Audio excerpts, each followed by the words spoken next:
Hello, welcome, obligatory didn't see ya there joke. So you'll notice this video might be a little different. Normally I do a kind of a scripted thing where I pick some topic about my horror game that I'm making and just talk about that one thing for a little while. But as of this recording, I am actually moving, so I don't really have time for that. So instead, I've opted to do kind of a developer commentary let's play kind of thing. So it's completely unscripted, it's totally off the cuff, very different from what I would normally do. I hope you like it. And hey, if people really like it, then I will do more of it, I guess. This intro is unscripted too, I don't know if you can tell. Anyway, I'm gonna shut up now other than my intro, so hi, this is Lance, aka Infinite Level. I'm making a horror game, you're about to see it in action, but it's called What Hides in Dreams. Check it out on Steam if you think it looks cool by the end of this. With that, let's just play the game. So anyway, we're gonna go through the level known as, what I have been calling the Old House.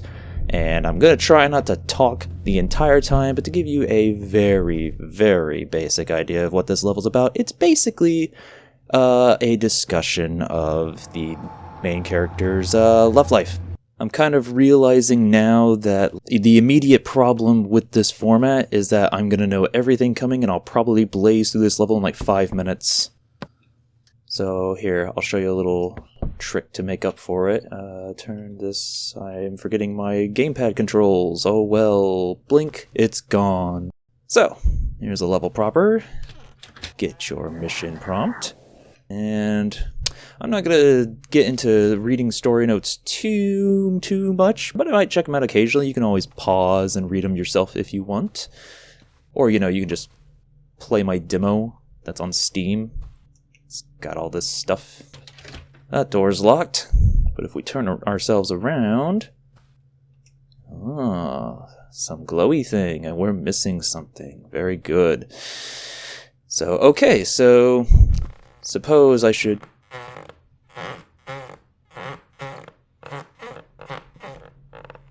Spooky. I'll have to talk about that in a minute. But okay, so for those who are new here, very basically, there's all these levels that kind of reflect some part of the main character's life. And they're sort of little puzzle boxes. You got maybe a handful of puzzles that can be solved in just about any order, usually. And spooky stuff happens as you go about it. So generally, first thing you're going to do is explore. And at the same time, you'll get some story thrown at you. I'm just going to look around here while he talks. Had to be the one to break the news. Mommy and Daddy don't always love each other. That's what you told her. I've been hearing these cockroaches. It's the game's little hint system here, so... oh yes, they're telling me something's in here. Ever the helpful bugs. The only bugs that I will ever say are good bugs. Because, I'm a game dev and bugs are bad. Just kind of browse here. What's this? Spooky. Just kind of go down this hall here and take us to an important room.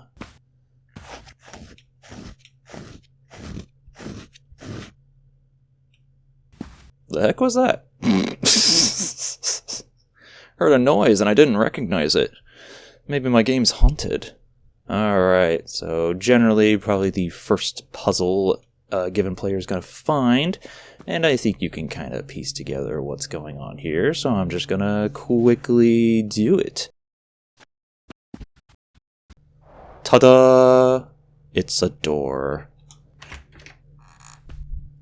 More story, a little prize, some lore, and our next key. So, let's examine here. Let's see, why did she lock this?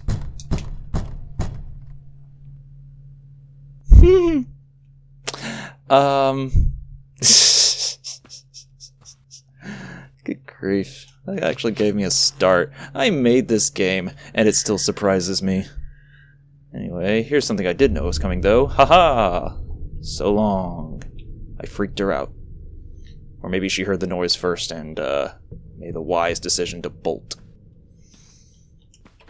Alright, we're going to use our first key here. And the key comes to another key. And also the strangest room you've ever seen. We'll check out the basement. Everyone knows good things are in the basement. We'll check out what's down this spooky hall here. Thought I heard something again. So, I should probably mention it. I did a devlog briefly talking about this a while back, but I got this little system of the game where noise will just be made. There will be sounds. Yeah, I was kind of midway through that thought. Yeah, I've got this fun little system in my game. I call it the atmospheric noise generator. And basically, spooky sounds will just randomly play to kind of keep you on edge. It's fun. I like it. I'm quite proud of it. Alright, what's in here? A knife. Alright, well, we're going to do something different here. So, another cool thing about my game. There are 3 outcomes in a given level. Escaping, you got killing the monster, and of course you got dying. A horrible death. Oh, this is dark. I forgot how creepy this is. So, we're going to try to go the escape route. And I know she's going to come around the stairs any minute now, so here's what we're going to do. We're going to patiently wait here. And I did not get the flashlight, so I'm kind of in a bad spot. And any second now, we should see her lovely face on the screen. There she is. Look at her. Ain't she a doll? Well, I don't want to die, so... Incidentally, I'm recording this on Mother's Day, and this character is the mother of a child, and I think that's rather poignant. Alright, so, fun fact about this monster here, since we're kind of working our way past her, is she always knows where you are. She kind of just goes where you go. She's pretty different from other monsters where they kind of have to figure out where you are. She just knows. But I balance that out by keeping her a little on the slower side as monsters go, so, yeah, but that's always a fun thing to balance. Oh, thank God, a flashlight. I could use that. Okay. Alright, we got this, which is actually a really unfortunate puzzle to be figuring out when a monster's prowling. Fortunately, I know my own game. We can use the music notes. We don't have to wait for them, but I need to move quickly. Haha! World record. Oh, and the lights are off now too. Oh, crap. I forgot that my game could do that. Okay, so more fun facts for you. Let's see if I can figure out where she is. Yeah, so normally lights shut off. Oh, shoot. Normally lights shut off once you acquire the flashlight, and normally you would do that before the monster appears. At least, that would be ideal. However, I picked up the flashlight after the monster left, so now I'm in an interesting position where I have these low visibility red lights, and now several of them just turned off, so I really need this thing now. Okay, I don't know what I have. Upper storage and bathroom key. Let's see if we can get there without dying. That'd be nice. You might be wondering, Lance, wouldn't you know something about how she works? Shouldn't you just expect to see her around the corner? And to that I say, no. I thought she was further away. This game does surprise me a lot, in a good way. It surprises me a lot in bad ways, too, like when I have stupid bugs to solve, but I digress. There we go.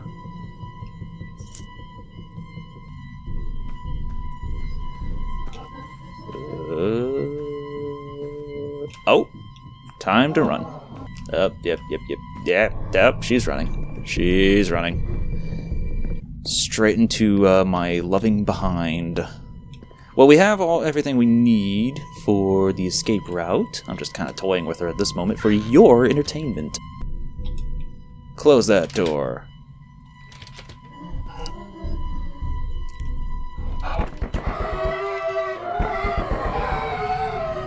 We did it, boys.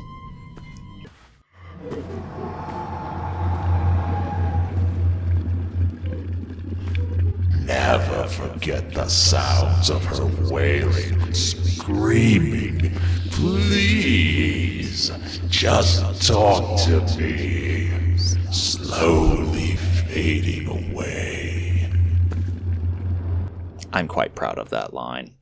Anyway, there's a final little wrinkle to all this, and that's that at the end there's usually a story note that kind of changes depending on what outcome you got. So since we escaped the level, we get this.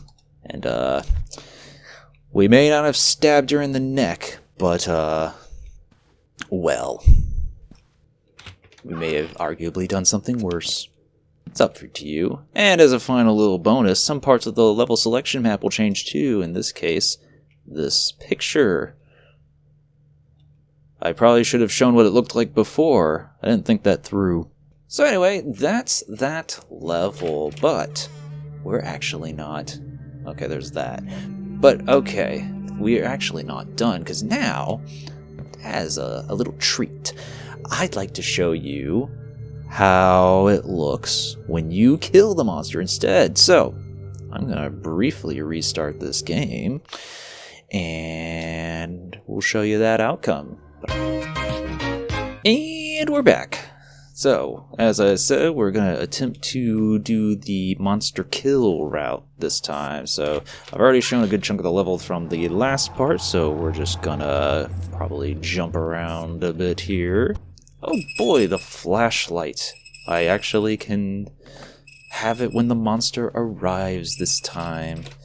Right, so let's see what I got here. Upper storage and basement key. So another little fun fact about my game is that I move around where items are.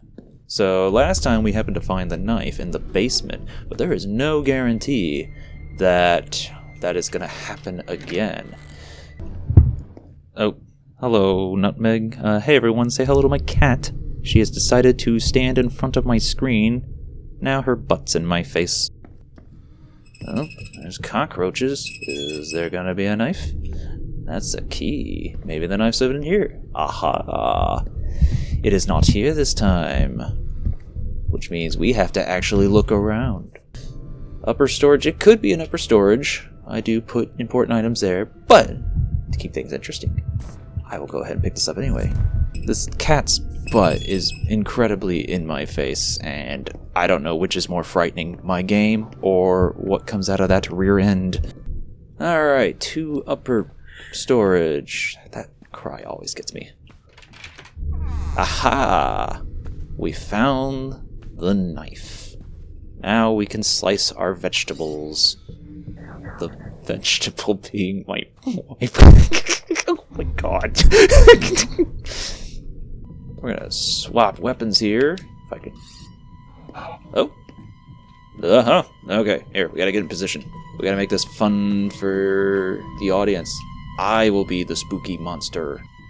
Aha! I'm just standing here, menacingly. Chop. Get sliced. Yeah, we're not gonna let you do that. And we're here. So anyway, now that we've done that, you'll notice some slightly different dialogue. You said I wanted to break her heart, but when the time came, we did more than that. We took her voice too. She'll never speak her mind again.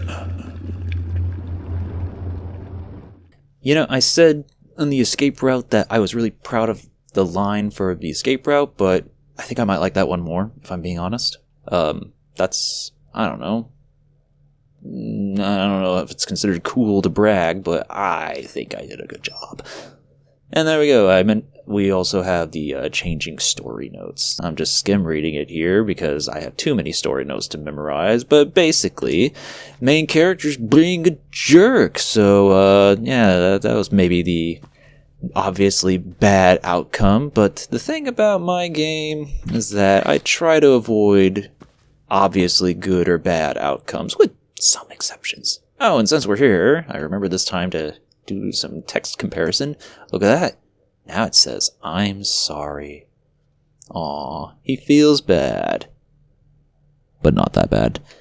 Alright, and we're gonna call that the end of my little video experiment here. We'll take us back to the main menu because that's more visually exciting. Oh look, it even says What Hides in Dreams demo. Almost like I'm trying to remind you that there is one, and you should play it. But anyway, yeah, so that's the end of that. That's our little experimental video. Like I said, I don't know if it's any good, but I don't really have time to do a full scripted video because I have lots of stuff that needs to go in boxes. So we're going to try this, and hey, if you like it, maybe I'll do it again in future. A great way to know if I should do more of this in future is to like it. I could have segued that better. But yeah, like the video if you liked it. If you think this is cool, you kind of like the sort of developer commentary, play through the game style of Devlog, then yeah, I'll gladly do it again, or some variation of it. So let me know with likes, comments, subscribes are especially nice. And of course, if the game looks cool, you can go and play the demo on Steam, and you can wishlist the game too. I would say if you only do one thing, make it the wishlist. And that should do it from me. So, oh, I didn't think about what kind of sign off I would do. I'll have to workshop something. So for now, I'll just say, be excellent to each other, I guess. Bye.